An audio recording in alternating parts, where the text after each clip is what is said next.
No matter which country or culture we come from, sadly, one thing all people are good at is making divisions.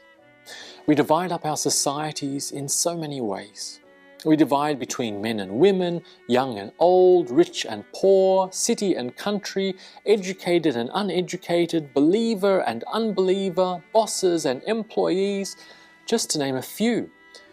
We divide ourselves off from one another using whatever random measure we think is most important that day. Why?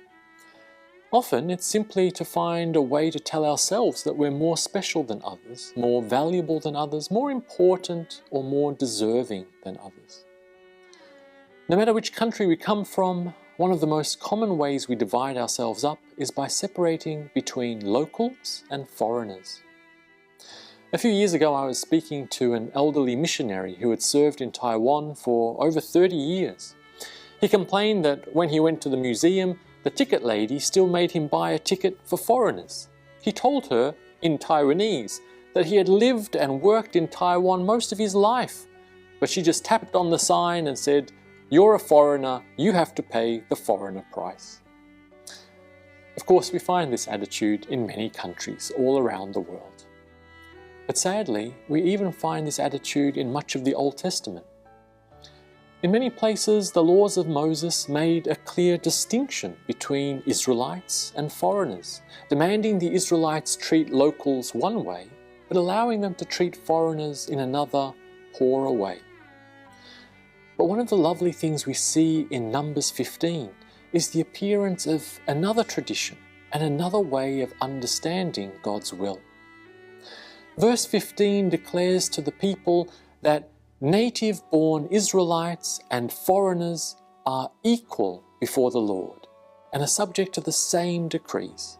This is a permanent law for you to be observed from generation to generation. Here we see a first flicker of the wonderful light of the gospel truth to come with Jesus. That truth is that even though we human beings make divisions, as Romans 2:11 and Acts 10:34 tell us, God Himself shows no favoritism.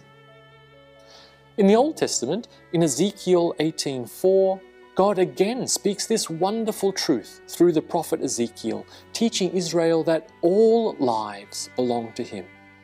We are all equal before the Lord. That's because our God is not just the Lord of some people, He is the loving God of all humanity, of the whole world. And that's great news. God doesn't care what your nationality is, He loves you.